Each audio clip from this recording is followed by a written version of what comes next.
আল্লাহ পাক রব্বুল আলামিনের হাবিব বলেন, মান ক্বরাআল কুরআনা ফাস্তাযহারাহু ফাআহাল্লা হালালাহু ওয়া আহাররা হারামাহু আদখালাহুল্লাহুল জান্নাহ ওয়া শাফাআহু ফি আশরাতিন মিন আহলি বাইতিহি কুল্লুহুম ক্বাদ ওয়াজাবাত লাহুন নার।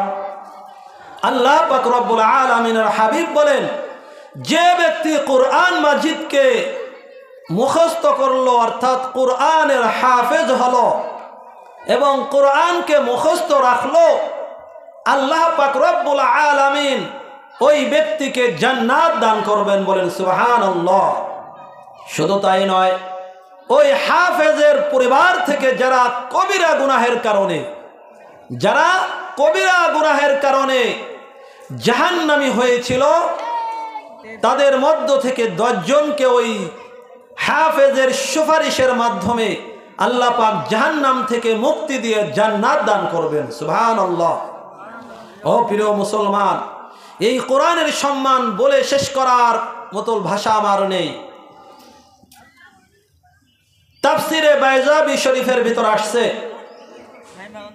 যখন দুনিয়ার মধ্যে কোনো জাতি বা কওম গুনাহে লিপ্ত থাকে, আল্লাহ পাকের নাফরমানি করে, ওই মুহূর্তে যখন আল্লাহ পাক রব্বুল আলামিন ওই জাতিকে আল্লাহ পাকের আযাব দিয়ে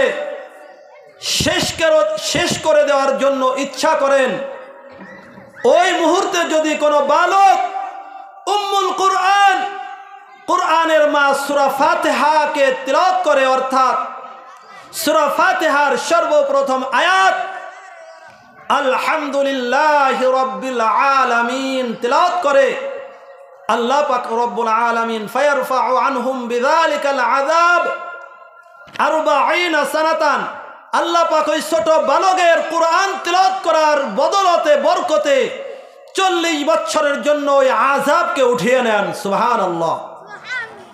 ও মুসলমানেরা, আজকে তো কোরআনকে আমরা তেলাওয়াত করতেছি না, আমাদের সন্তানকে অনেকে দিচ্ছি না, যে মনে করতেছি 2, 4, 5, 10 হাজার টাকা কামাই করে এরা কিভাবে চলবে।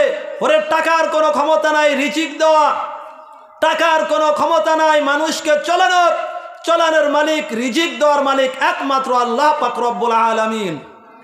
সেই জন্য চলে আসুন, আসল কোরআন আল্লাহ পাকের কালাম, এই কোরআনকে আমরা বন্ধু হিসেবে গ্রহণ করি।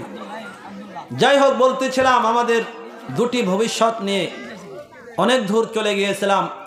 কালামে পাক থেকে একটি আয়াতের অংশ তেলাওয়াত করেছিলাম। আল্লাহ পাক রব্বুল আলামিন এই